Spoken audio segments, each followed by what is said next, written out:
హామీ ఇచ్చాడు మంత్రి నారాయణ. అది ముఖ్యమంత్రితో కూడా మాట్లాడానని చెప్పారు. ఏమంటే రైతుల అప్పులు బాగా పెరిగిపోయినాయి, వాళ్ళకి పరిహారాలు రాక, పనులు జరగక. సో ఆ అప్పు అయితే మాఫీ చేస్తాము, మీరు అప్పు మాఫీ తప్ప మిగిలిన హామీలు ఇవ్వట్లేదు, అవి ఇవ్వమని వాళ్ళు అడిగారు. ఈ విధంగా ఒక విధంగా కొంత వివాదాస్పదంగా అది నడిచింది. ఇంకా మూడో విషయం, దీనికంటే ముందు నిన్ననే సమావేశం అయినప్పుడు చంద్రబాబు నాయుడు ఆధ్వర్యంలోనే 1-2 పథకాలు బాగా ప్రకటించారు.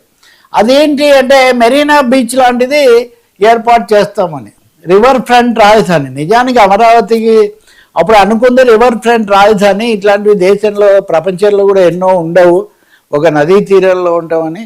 తమాషా ఏమంటే కేసీఆర్ సెక్రటేరియట్ మళ్ళీ మార్చి కడతారు అది ఇది అన్నప్పుడు, కేసీఆర్ మదిలో కూడా హుస్సేన్ సాగర్ను ఆధారం చేసుకొని ఇక్కడ 2 తెలుగు రాష్ట్రాల్లో నదీ జలాల ఇక్కడ నది కాదనుకోండి, కాకపోయినా వాటర్ ఫ్రంట్, రివర్ ఫ్రంట్ కాదు, వాటర్ ఫ్రంట్ సెక్రటేరియట్ ఉండాలని బయలుదేరారని అనేవాళ్ళు, బీఆర్ఎస్ వాళ్ళని అనేవాళ్ళు. దేంట్లో మనం ఎవరికి ఇది అవ్వకూడదని. ఏదైతే ఇప్పుడు చంద్రబాబు నిన్న ఆ రివర్ ఫ్రంట్ రాజధానికి వీలుగా మళ్ళీ పీపీపీలు పిలవండి, ఇదంతా ఒక బీచ్ ఏర్పాటు చేయండి. కృష్ణా తీరం ఎప్పటి నుంచో ఉంది, నీళ్లు బాగా ముంచుకొచ్చినప్పుడు తప్ప ఎక్కువ సార్లు తీరంలో ఇసుక ఇదంతా ఉంటుంది, ఇక్కడి నుంచి కనకదుర్గ వారధి వరకు.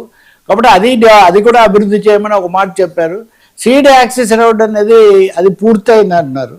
సో ఇలాంటి వాటి వల్ల రాకపోకలకు కూడా ఏర్పాట్లు ఇవి పెంచాలి అని, మొత్తం మీద కదలిక తీసుకొని రావాలి అనేది ఒకటి జరుగుతుంది. మూడో, చట్టబద్ధతకు సంబంధించి మటుకు ఇప్పటికేమీ ఒక నిర్దిష్టమైన హామీ అయితే కేంద్ర ప్రభుత్వం నుంచి ఏమి లభించట్లేదు. ఎందుకంటే 26వ తారీఖు నుంచి మళ్ళీ లోక్సభ సమావేశం అవుతుంది, పార్లమెంటు. ఫిబ్రవరి 1వ తారీఖున బడ్జెట్ కూడా ప్రవేశపెడుతున్నారు. మరి నిజంగా బడ్జెట్లో కేటాయింపుల నుండి ఆంధ్రప్రదేశ్కు సంబంధించి, రాజధానికి సంబంధించి, పోలవరం కూడా వెళ్ళారు ఇప్పుడు చంద్రబాబు నాయుడు.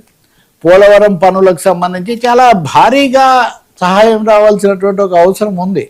మరి జరగకపోతే ఈ పార్లమెంట్ సమావేశాల్లో అయినా చట్టబద్ధత కల్పించకపోతే మటుకు ప్రజల్లో సందేహాలు, స్థానికుల్లో సందేహాలు పెరిగే అవకాశం చాలా ఎక్కువగా ఉంటుంది. సార్ తిరుపతిలో కొత్త సిచ్చు టెంపుల్ సీట్లో అసలు ఏం జరుగుతుంది? పవన్కేనో ఆయనకి అనుమతి,